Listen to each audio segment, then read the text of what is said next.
Buenos días, feliz sábado. Dios les bendiga. Siempre es un gusto y un placer poder saludarles. Vamos a dar comienzo a nuestro círculo de oración de esta mañana. Vamos a comenzar pidiéndole a nuestro Padre Celestial para que sea el Espíritu Santo el que dirija. Oramos. Querido Padre que estás en los cielos, santificado sea tu santo nombre. Te damos gracias, Padre, por tantas bendiciones que derramas sobre cada uno de nosotros. Gracias porque siempre estás ahí para escucharnos. Gracias porque tú siempre estás pendiente en cada detalle de nuestras vidas.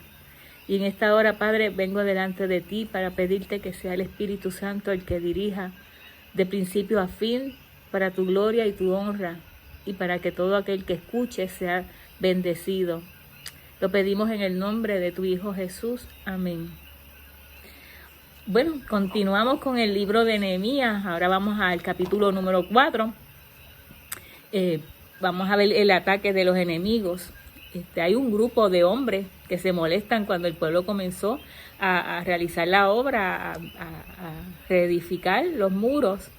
Y a través de este capítulo vamos a aprender muchas cosas, porque la Biblia tiene un enfoque en nuestra perspectiva y es un enfoque edificativo, de edificarnos cada vez que la leemos. Y ella a través de la Biblia pues nos muestra el camino correcto que hay que seguir y muchas veces también nos muestra el que no hay que seguir, el que no hay que hacer. Y muchas de estas cosas están escritas para que nos sirvan a nosotros de modelo para poder tomar decisiones en nuestro diario vivir. Este capítulo número 4 es como un complemento del capítulo número 3, que nos mostró la construcción del muro, nos mostró los lugares, nos mostró las personas que estaban trabajando, los nombres. Y en el capítulo 4 nos va a explicar qué es lo que ocurría mientras ellos estaban construyendo. Cuando leímos en el capítulo 3, da la impresión que solamente ellos edificaban las puertas y los muros y que todo estaba tranquilo, que no había ningún problema. Pero ahora en el capítulo 4 nos muestra una visión más ampliada, una perspectiva más grande y nos muestra qué cosas estaban ocurriendo mientras ellos construían. Hoy yo puedo decir que llevo 7 años caminando en los caminos del Señor y que he sido grandemente bendecida. Y si alguien me pide un testimonio cortito, pues yo puedo en 5 minutos resumir a grandes rasgos cómo Dios me ha bendecido, las cosas más trascendentales durante este caminar. Y eso pues lo puedo resumir rapidito, ¿verdad? Pero si yo comienzo a dar un testimonio y comienzo a desglosar cada detalle y cada situación que he vivido en este caminar, pues muchos se van a dar cuenta que no ha sido fácil. Y posiblemente pues un escéptico de las personas que no creen en el Evangelio, o una persona de estas que lo que creen es en el Evangelio de prosperar y de abundancia, puede mirar mi testimonio, mirarme a mí y decir, pues esta mujer ha sido una fracasada, porque miran a mi alrededor y no ven ningún indicio de prosperidad materialmente. Pero si en tu vida tú puedes caminar en paz, tú puedes estar libre, sin temor, sin tener miedo a esconderte, con alegría, con gozo, con tranquilidad, con amor, entonces tú has alcanzado la riqueza mayor, la que no se puede comprar con ningún dinero en este mundo. Moisés, por ejemplo, después de 40 años en el desierto, solamente él pudo mirar la tierra prometida. Y habrá quien mire su testimonio de manera cortita y rápida y diga, su vida fue un fracaso. ¿Pero realmente fue así? Claro que no. El haber llegado hasta ahí con el pueblo, el haber estado acompañado del Padre en cada paso que dio y haber sido parte del poder de Dios en todos esos años. Y todo eso, todas las cosas que pasó, como Dios le suplió, eso fue una bendición en la vida de Moisés y un logro y una meta alcanzada. Pablo, si resumimos su carrera, como él terminó en la cárcel, preso, después fue ejecutado. Pero el ver un resumen de una vida a largo rango no nos puede llevar a nosotros a emitir un juicio sobre lo exitoso o fracasado que fue esa vida. Porque la vida de Pablo fue exitosa y la de la mayoría de los apóstoles. Entonces es falso que el éxito de tu ministerio tiene que estar lleno de triunfo. Si hay personas que pueden observar tu vida y pueden aprender y pueden ser edificadas con tu testimonio, entonces eso es lo que nos hace tener esperanza en la palabra de Dios. Esa es la forma en como yo lo veo. Vamos a ver lo que pasa con los israelitas. Ellos han comenzado a reparar la ciudad y comienzan los problemas. Ya nosotros hablamos de este grupo en el primer capítulo. No quisiera ponerle nombre a estas personas, a estos enemigos o decirles enemigos diabólicos, pero sí quiero decirles que hay una fuerza, un poder que los convierte en opositores. Y vamos a darnos cuenta que había unos puntos de equivocación en los grupos que estaban trabajando y que son las cosas que nosotros no tenemos que caer. Porque como grupo de celos que predican la palabra de Dios, nosotros siempre nos vamos a poner en la posición de que nosotros somos los buenos y que los que están en contra de nosotros son los malos. Pero que tenemos que ver también por qué otras personas nos miran a nosotros y dicen que nosotros somos rebeldes o que somos judaizantes o que estamos sujetos a la ley o fundamentalistas, como también nos han llamado, etcétera, etcétera. Y esto lo vamos a ir viendo en la medida que nosotros vayamos estudiando el libro de Nehemías. Así que yo creo que este libro de Nehemías va a ser un libro de mucha edificación. Vamos a comenzar en el capítulo 4, el versículo 1 que dice: cuando oyó Sanbalat que nosotros edificábamos el muro, se enojó y se enfureció en gran manera, e hizo escarnio es burla de los judíos. Primero que nada vamos a hablar de quién era Sanbalat. Sanbalat era el gobernador de Samaria y gobernador también de Judá, porque Judá no tenía gobernador hasta que Nehemías pues llegó, ¿verdad? Y todos los judíos dependían de Sanbalat, y Sanbalat le daba la importancia solamente a su región. Él se preocupaba por las cosas del área donde él vivía, que era Samaria, y a las demás regiones pues él las consideraba solo para que ellos pagaran los impuestos o para que les sirvieran, ¿verdad? Y esto pues no es nuevo, esto también nosotros lo vemos en el tiempo de nosotros, como los gobernadores o los alcaldes jalan para su lado para ayudar a su familia, a los más cercanos, al sitio donde ellos viven, y se olvidan pues de los más lejanos, aunque ellos también gobiernen esas áreas. Dice el versículo 2, y habló delante de sus hermanos y del ejército de Samaria y dijo: ¿qué hacen estos débiles judíos? ¿Se les permitirá volver a ofrecer sus sacrificios? Acabarán en un día. Resucitarán de los montones del polvo las piedras que fueron quemadas. Vemos que él está aquí hablando de una manera bien despectiva, de menosprecio. Y hubo mucha rivalidad entre judíos en ese tiempo, entre judíos y samaritanos. Los samaritanos eran de las tribus del norte y los judíos eran de la tribu del sur, de Judá. Y cuando los del norte fueron llevados cautivos por Asiria, esa tierra fue mezclada con otros habitantes. Entonces se crearon una mezcla de creencias, y los de Judá fueron llevados cautivos por Babilonia, por el rey Nabucodonosor. Y también en esas regiones quedaron muchos otros judíos que se adaptaron a estos nuevos estilos de vida diferentes.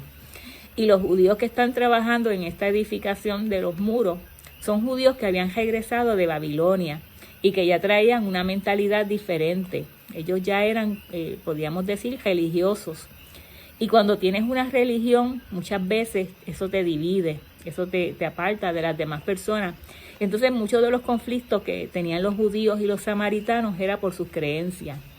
Aquí en el capítulo 4 no se va a notar mucho este problema, pero eso es lo que realmente está detrás de todo el problema. Entonces prácticamente las palabras duras que está diciendo Sanbalat es cómo hacer entender que estos que ya fracasaron, estos que ya tuvieron el templo, estos que las leyes de Dios, tenían las leyes de Dios por muchos años y fracasaron, fueron llevados cautivos, se destruyó su templo, y ahora ellos quieren venir a reparar el templo y quieren venir a hacerse los más espirituales. Algo así era más o menos lo que estaba pensando Sanbalat. Y esa es la misma mentalidad de la cristiandad hoy en día. Cuando tú le hablas a alguien de querer guardar el sábado o sobre comer saludable, como ser vegano, te miran de manera rara, te dicen loco, te dicen ¿de dónde tú sacaste eso? Tú estás loco, tú eres del pasado. Los del norte y los del norte, que eran los samaritanos, ya tenían un pensamiento más global, podríamos decir que más ecuménico, y estaban dispuestos a aceptar otras creencias. Y eso pues causaba este roce entre ellos. El versículo 3 dice: Y estaba junto a él Tobías amonita, el cual dijo: lo que ellos edifican del muro de piedra, si subiera una zorra, los derribará. Estas son palabras ofensivas, ¿verdad? Es como decir, estos ni siquiera tienen la capacidad, la idea de poder edificar algo. Hasta una zorra que pase por ahí lo va a derribar. Son palabras de burla, son palabras de mofarse de ellos.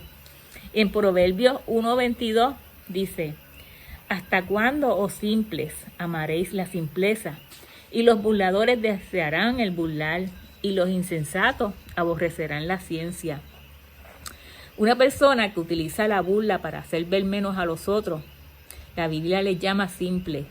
Cuando no tienes argumentos y usas la burla para reírte o hacer mofa de otras personas, pues la Biblia te llama simple, te llama insensato y te llama aborrecedor de conocimiento.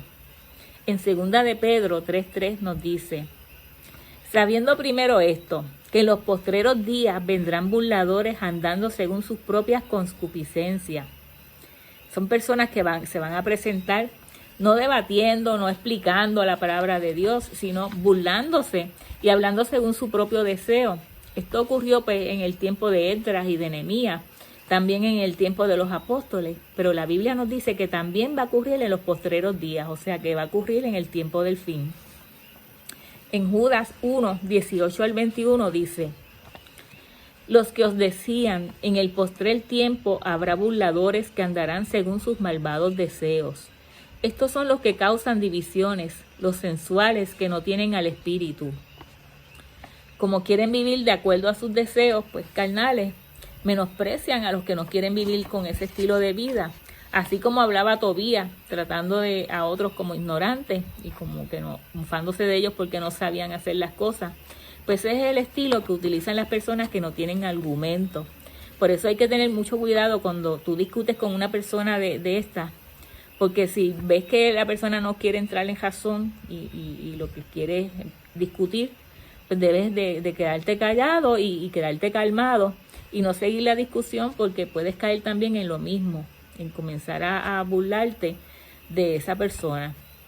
Ante esta situación que estas personas se burlan, y Sanbalat estaba convenciendo a su ejército de que tenemos que interrumpir el trabajo que están realizando esta gente y que vamos a ver qué hace Nehemías si hacemos eso.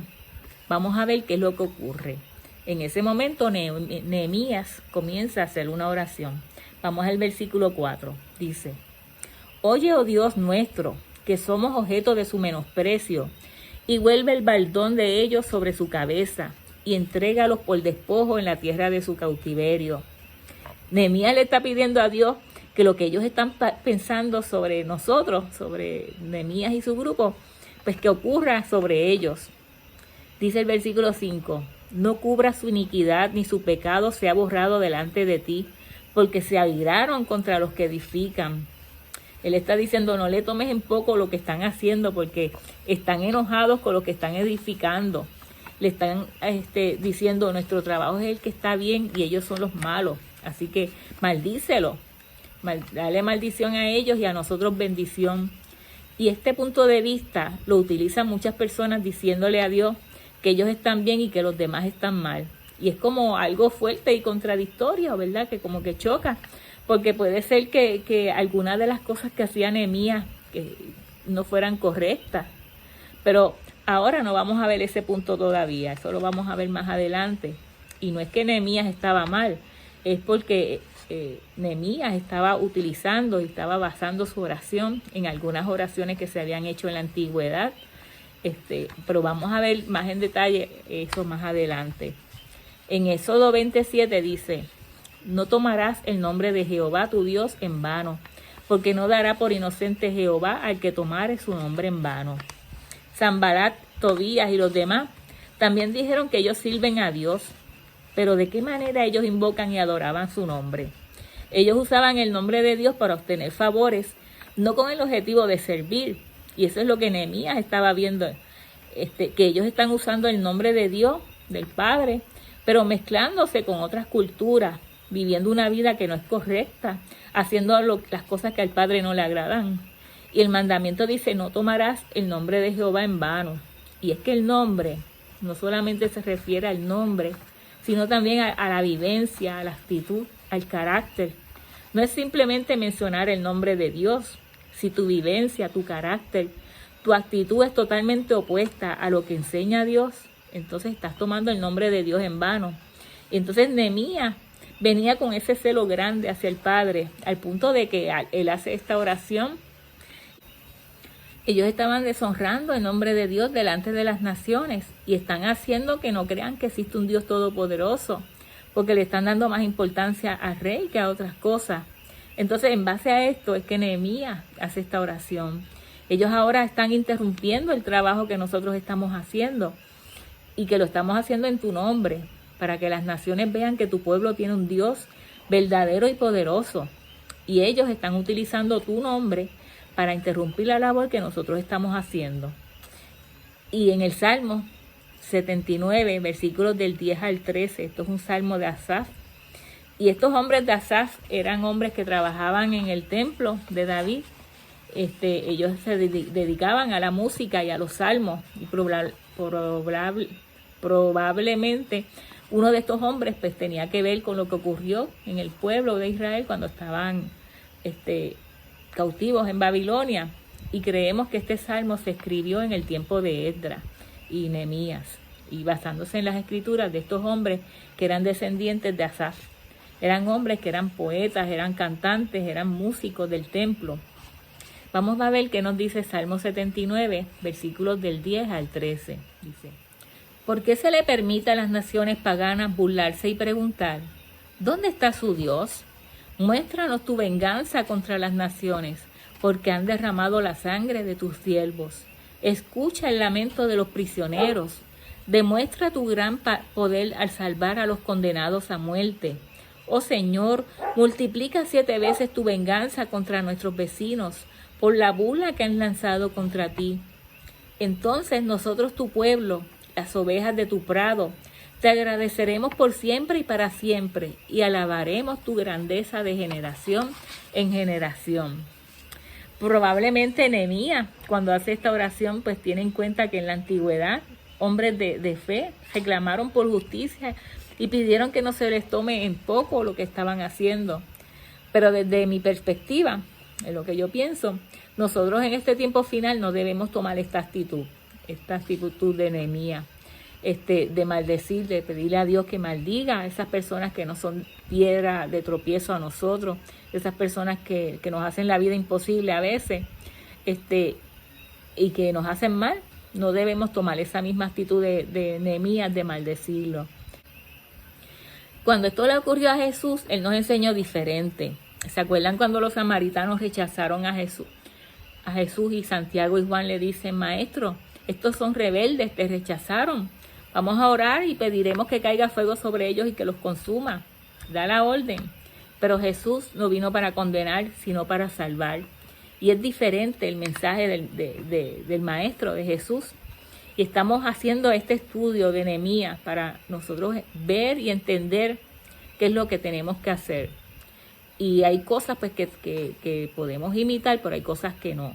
Hay cosas que, si las comparamos y pensamos cómo hubiese reaccionado el Maestro, Jesús, nos damos cuenta que Él no hubiese reaccionado de esa manera.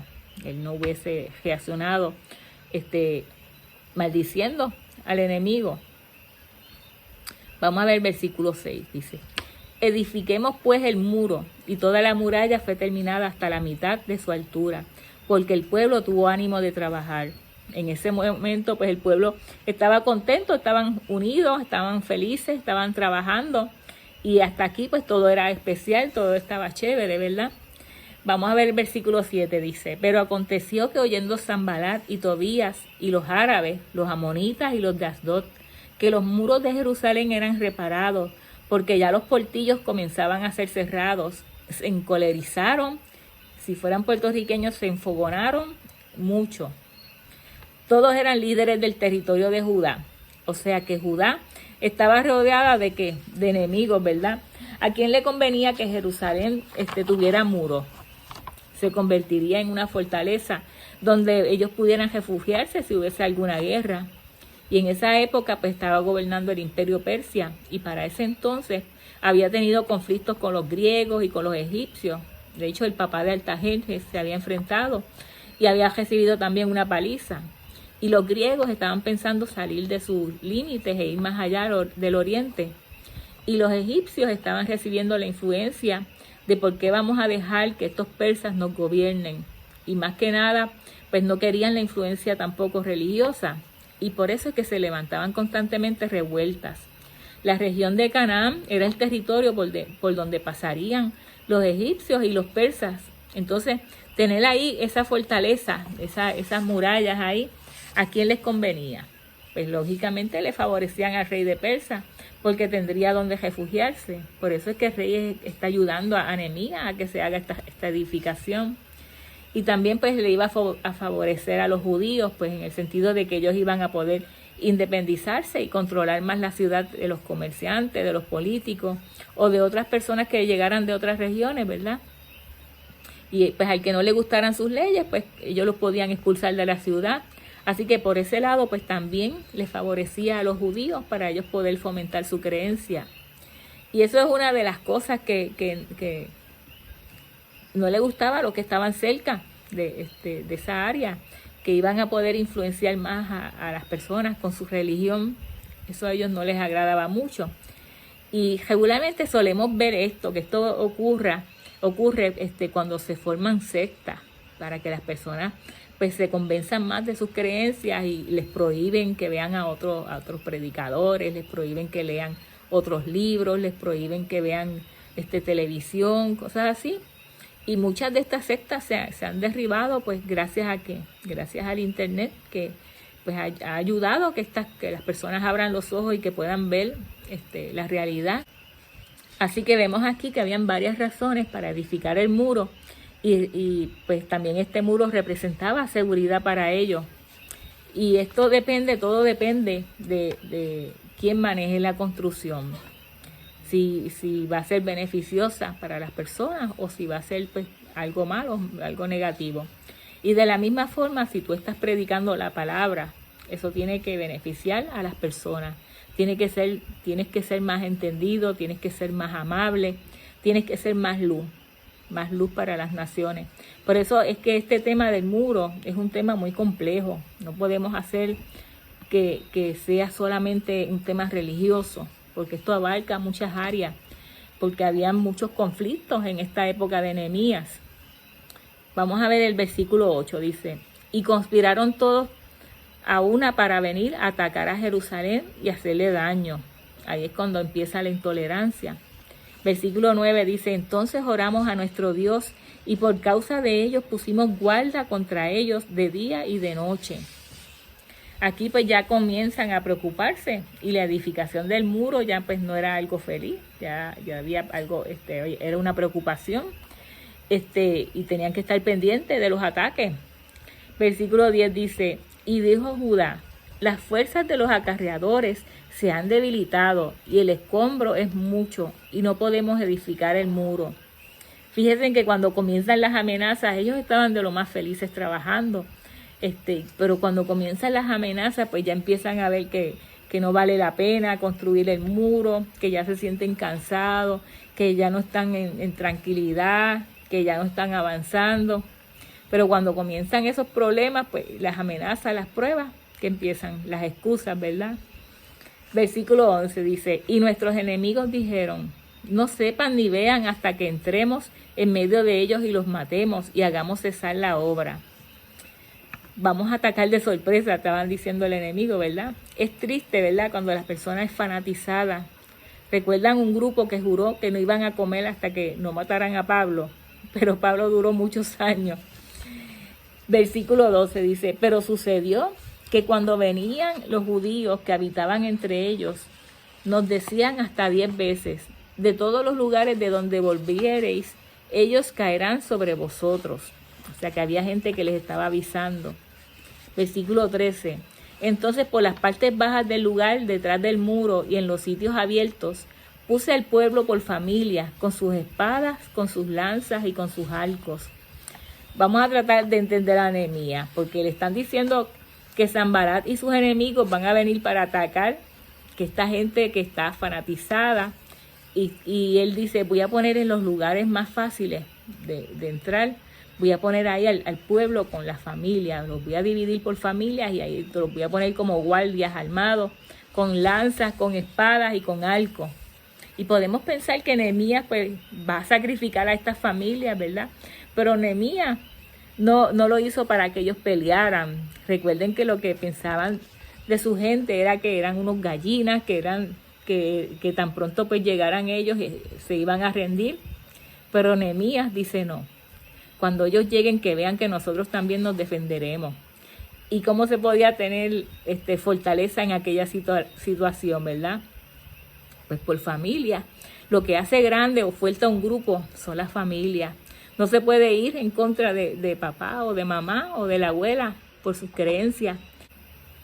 Si yo estoy con mi familia, pues yo sé qué es lo que tengo que hacer, de acuerdo con la palabra que he aprendido.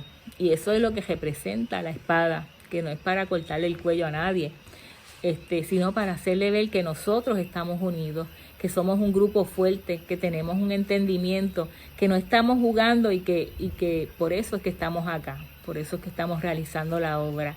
Por eso es que Nehemías los puso ahí, porque sabía que ellos juntos se iban a defender. Es más fácil que si viene un ataque y tú estás con tu familia, pues tú le hagas frente al ataque, porque tú sabes que tú estás luchando no por Nehemías y por Esdras, sino por tu familia, por tus hijos, por tu esposo, por la abuela, por el papá. Esto fue una estrategia muy, muy buena de Nehemías. Vamos a ver qué nos dice Josué 5, 13 al 14. Dice, estando Josué cerca de Jericó, alzó sus ojos y vio un varón que estaba delante de él, el cual tenía una espada desvainada en su mano. Y Josué, yendo hacia él, le dijo, ¿eres de los nuestros o de nuestros enemigos? Josué en este momento se encuentra con alguien que tiene una espada desvainada en su mano. Me pregunto, ¿esa espada era para matarlo o para degollarlo? Vamos a seguir leyendo a ver qué dice. Versículo 14. Él respondió, no más como príncipe del ejército de Jehová he venido ahora. Entonces Josué, postrándose sobre su rostro en tierra, le adoró y le dijo, ¿qué dice mi señor a su siervo? En este punto Josué pues tenía dudas de cómo iba a batallar, qué iba a suceder, y se le aparece a alguien, ¿verdad? Y en ese momento pues diciendo que es un representante de Dios, diciéndole tú vas a triunfar. Y esa pues no representaba un arma para pelear, sino el poder y la voluntad de Dios, el poder y la voluntad del Padre sobre sus vidas. Y ese poder es lo que te va a dar el poder y la fuerza y la esperanza para tú derrotar al enemigo. No es el ejército, no son los caballos, no es las armas que tú puedas tener, sino es que Dios te está guiando. Dios te está guiando y que está a tu lado y que te va a ayudar en cada una de tus batallas. Salmos 17:13 dice, levántate, oh Jehová, sal a su encuentro, póstrales, libra mi alma de los malos con tu espada. Cuando los salmistas usan la frase con tu espada, se referían a con tu poder, con tu sabiduría, con tu entendimiento. No se referían a la espada como un arma. Oseas 1:7 dice, mas de la casa de Judá tendré misericordia y los salvaré por Jehová su Dios, y no los salvaré con arco, ni con espada, ni con batalla, ni con caballos, ni con jinetes. Recuerden que Oseas era un profeta que vino a predicar al norte sobre el juicio que iba a venir sobre el imperio de Asiria, y los ejércitos asirios estaban cerca de la frontera de las tribus del norte, y muchos confiaban en sus espadas, en el ejército. El ejército del norte era mucho más fuerte que el ejército del sur, pero Oseas lanza esta profecía de que yo voy a proteger al pueblo de Judá de los asirios, pero no con espadas ni con jinetes, sino con el poder de Dios. Y eso ocurrió cuando Senaquerib atacó a Judá. Él tenía un ejército preparado para pelear, pero antes de la batalla, él consultó con el profeta Isaías, y el profeta Isaías le dijo, no levantes espada. ¿Y qué pasó? Un ángel vino y acabó con el ejército asirio y libró a Judá de los enemigos. Vamos a ver qué nos dice Mateo 26, versículo 52. Entonces Jesús le dijo, vuelve tu espada a su lugar, porque todos los que tomen espada, a espada perecerán. Entonces, Nehemías no les daba la espada para que la usaran, sino para que ellos tuvieran confianza, ellos se sintieran seguros. Si hubiera venido el ejército y atacaba, pues claro, ellos iban a tener que usarla, pero no vino el ejército, así que se cumplió el pensamiento de Nehemías. Para hacer estas cosas tenía que tener mucho conocimiento de la palabra y tenía que tener mucha fe en el Padre, mucha fe en que Dios lo iba a ayudar y que estaba con él. Efesios 6, 12, 13 dice: porque no tenemos lucha contra sangre y carne, sino contra principados, contra potestades, contra los gobernadores de las tinieblas de este siglo, contra huestes espirituales de maldad en las regiones celestes. Y Pablo lo usa poniendo al creyente como un guerrero. Hay una fuerza que nos mueve a hacer el mal, y esa fuerza muchas veces viene del sistema de corrupción en el que vivimos. Versículo 13 dice: por tanto, tomad toda la armadura de Dios para que podáis resistir en el día malo, y habiendo acabado todos, estad firmes. Entonces hay que ponerse una armadura que nos ayude a resistir en los momentos más difíciles, ¿verdad? Que uno pues atraviese por situaciones difíciles, que esta armadura nos puede ayudar, las emociones, todo se ve oscuro, y es así que necesitamos tener esa armadura para que nos dé la fortaleza, que nos ayude a mantenernos firmes. Versículo 14: estad pues firmes, ceñidos vuestros lomos con la verdad y vestidos con la coraza de justicia, y calzados los pies con el apresto del evangelio de la paz. Sobre todo tomad el escudo de la fe, con que podáis apagar todos los dardos de fuego del maligno. Y tomad el yelmo de la salvación y la espada del Espíritu, que es la palabra de Dios.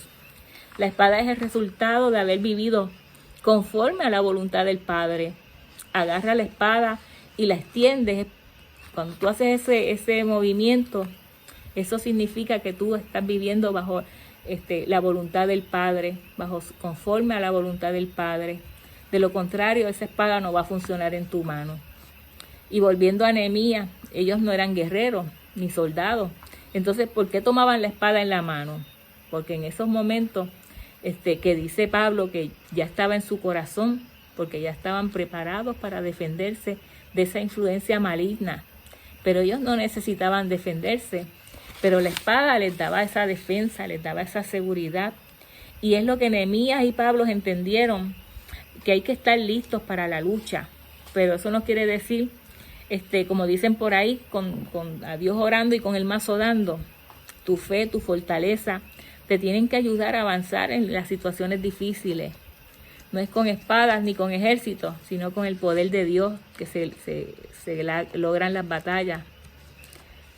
Versículo 14 dice: después miré y me levanté y dije a los nobles y a los oficiales y al resto del pueblo: no temáis delante de ellos, acordaos del Señor grande y temible, y pelead vuestros hermanos por vuestros hijos y por vuestras hijas, por vuestras mujeres y vuestras casas.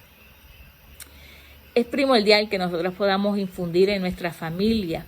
Tal vez nosotros les hablamos y a veces pensamos que las palabras se las está llevando el viento, pero que ellos no escuchan, pero algún día ellos van a querer escuchar, algún día ellos van a entrar en razón y nos van a preguntar y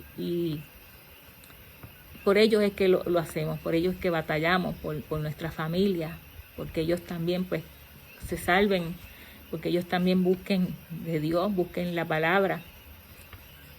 Y aunque les dice ahí en el versículo, pelear, ellos no van a pelear, pero la pelea que tienen que hacer es una pelea de confianza, una pelea de seguridad, de fe en Dios.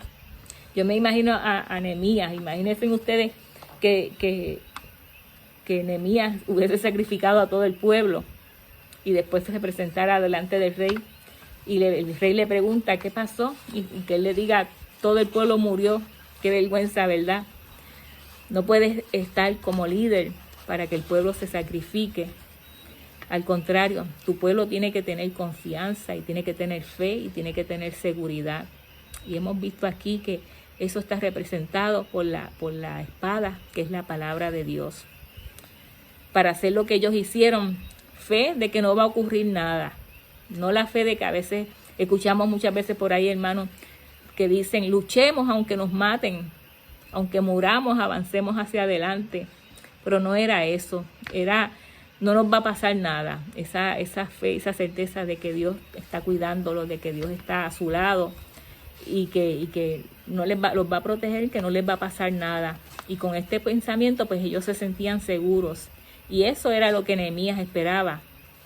El Padre pues nos dejó el sistema, la forma para enfrentarnos en los momentos de dificultades, de situaciones difíciles, sobre todo en este tiempo final que es una locura vivir en esta tierra. Pero si tenemos la fe y la confianza y la seguridad, pero lo más importante, esa fidelidad a Dios, esa fe de saber que Dios está a nuestro lado, no nos va a pasar nada. Y lo más importante es que podamos continuar como este grupo de reparadores de la brecha, podamos continuar la obra, podamos continuar trabajando y conocer las estrategias del enemigo, que muchas de ellas están plasmadas en la Biblia, y saber hasta dónde es capaz de llegar, hasta dónde es capaz de actuar. Isaías 28:16 nos dice: por tanto, así dice el Señor Dios, he aquí pongo por fundamento en Sión una piedra probada, angular, preciosa, fundamental, bien colocada. El que crea en ella no será perturbado. ¿Dónde está esta piedra en Jerusalén? La piedra de la confianza. Para los judíos, esta piedra representaba al Mesías, que iba a traer la restauración. Los judíos tenían la fe de que Jerusalén iba a salir de allí, la esperanza para las naciones.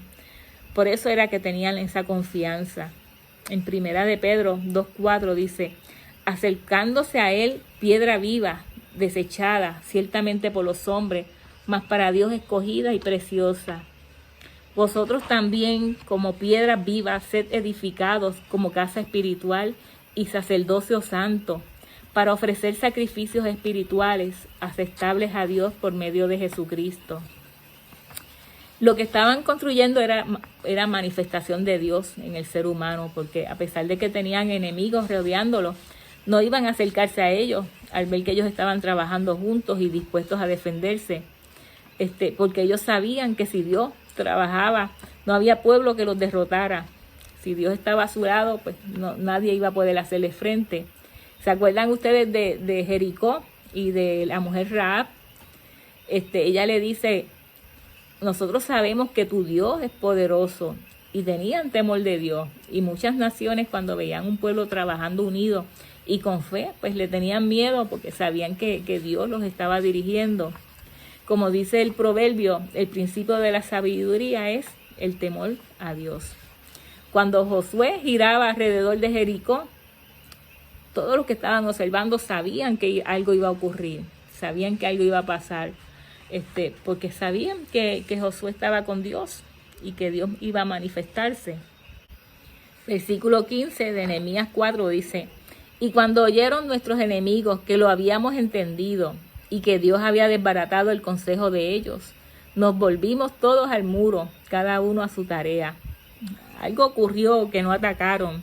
Los judíos se prepararon con la espada, se unieron en familia, oraron, y algo hizo que el plan de los samaritanos se interrumpió. Y ahí podemos ver que hay una fuerza negativa, pero que también hay una fuerza positiva, y que esa fuerza positiva viene de Dios, quien guía a su pueblo y a todos los que tienen fe en él. Versículo 16 dice: desde aquel día la mitad de mis siervos trabajaba en la obra y la otra mitad tenía lanzas, escudos, arcos y corazas, y detrás de ellos estaban los jefes de toda la casa de Judá, los que edificaban en el muro, los que acarreaban y los que cargaban con una mano trabajaban en la obra y en la otra tenían la espada.